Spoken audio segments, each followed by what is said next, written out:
All right, so if you're deep into your A-level psychology studies, you absolutely know that understanding depression is a huge chunk of the course. Today, we're going to get stuck into one of the most important explanations out there, the cognitive approach. I'll walk you through exactly what you need to know to describe it, apply it, and crucially, evaluate it to really nail those top marks. You know that feeling, right? That horrible, sinking feeling when one bad mock result suddenly makes you question, well, everything. That right there, that's the perfect entry point into the cognitive approach to depression.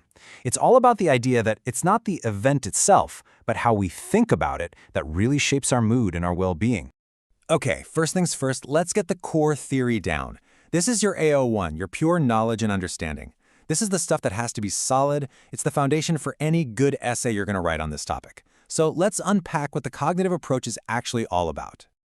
So here's the absolute key takeaway. The cognitive approach says it's not the bad thing that happens, like failing a test, that directly causes depression. No, it's how you interpret that event.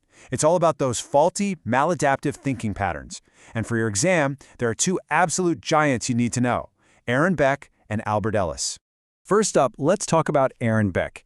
His whole theory really revolves around something he called negative self-schemas. Now, what are those? Well, they're basically these negative core beliefs we have about ourselves, and they're often built up from our experiences, especially in childhood. You know, if someone was constantly told they weren't good enough as a kid, they might build this really deep-rooted schema that says, I am worthless. So, Beck said these schemas don't just sit there. They're kept alive by a few key processes. First, we have faulty information processing. This is when our brain automatically zooms in on the negatives and totally ignores any positives. It's also where we blow things way out of proportion. That's called catastrophizing. This, in turn, just reinforces our negative self-schemas, those core beliefs we just mentioned. And the whole thing is held together by his most famous idea, the negative triad. The first corner of this triad is a negative view of the self. This is that nagging internal voice that's always whispering things like, I'm worthless, or I'm a complete failure.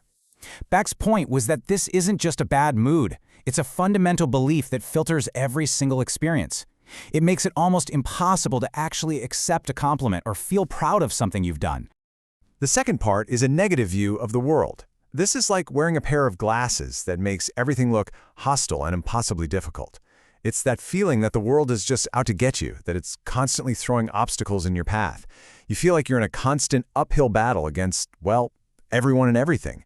And the final piece of the triad, the one that really locks a person into that depressive state, is a negative view of the future.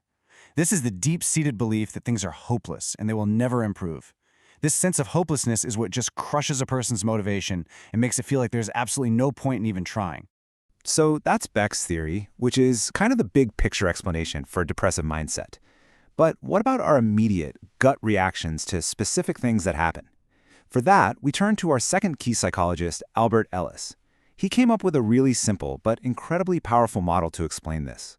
And here it is, the ABC model. So you've got A, the activating event, let's stick with failing a test. Then you have C, the consequence, that feeling of depression and hopelessness. Now, most of us would think A leads directly to C, but Ellis said, hold on, there's a critical step in the middle, B for beliefs. It's an irrational belief, like, I must be perfect at everything, that truly causes the depressive consequence. It's not the event, it's the belief about the event that does the damage.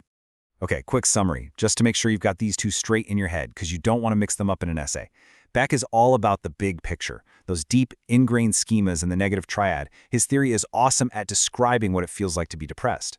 Ellis is more about the here and now, those specific, irrational beliefs that get triggered by an event, and that makes his model super useful when it comes to treatment. So we've got the theory down pat, but how does this stuff actually work in the real world? This is where your AO2 marks come from. This is you showing the examiner you can take these ideas and apply them to real-life situations to show you really get it. Let's use a scenario that probably feels a bit too real for some of you. An A-level student who's having a really tough time after some bad mock results and is starting to show signs of depression. How can Beck and Ellis help us understand what's going on here? If we look at it through Beck's lens, we can see that negative triad in action, clear as day. The student starts having negative thoughts about themselves. I'm not capable enough. Then about the world. School is just too demanding. And finally, about their future. I'll fail my A-levels and my life is over. You can see how this pattern just feeds itself and makes the student feel completely trapped. Now, let's switch to Ellis's ABC model. The activating event, A, is that poor mock result. The consequence, C, is that feeling of hopelessness and low motivation. But what's the real engine behind the misery? It's the irrational belief, B, I must always get top grades, and if I don't, I am worthless. Ellis would call this masturbatory thinking, this rigid idea that you must do something. And he'd say that is the true cause of the student's pain. And this leads us to a massive, top-grade AO2 point. These theories are not just abstract ideas in a textbook. They are the literal foundation of one of the most effective treatments for depression, cognitive behavioral therapy, or CBT. Therapy, based on the work of Bick and Ellis, is all about identifying and challenging these faulty thought patterns to help people recover.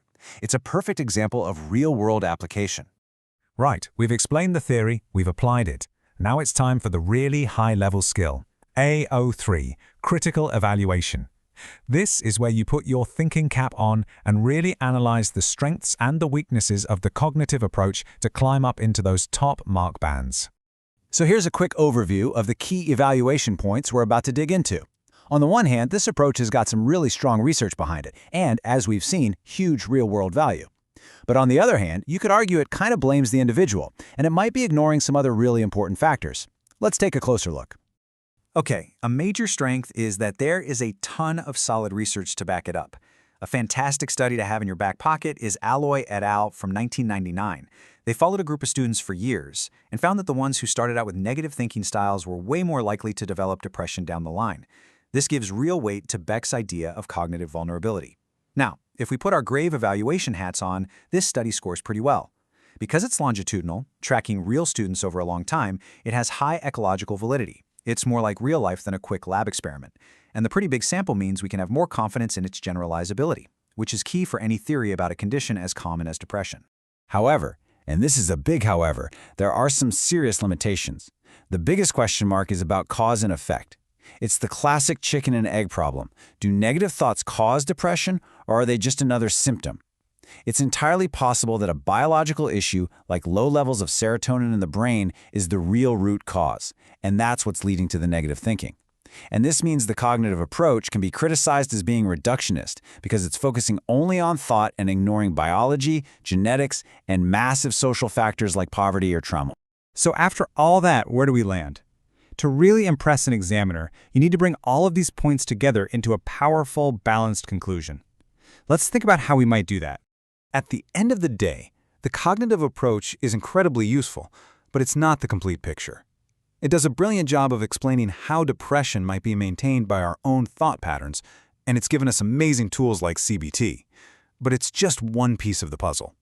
The most sophisticated, modern way of looking at it is through a biopsychosocial model, one that understands that our biology, our psychology, and our social world all interact in complex ways to affect our mental health.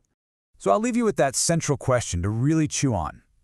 Are our thoughts the cause of our feelings, or are they just a reflection of them? Are we what we think, or do we just think what we are? It's a genuinely complex question, and it's one that's still at the heart of psychology today.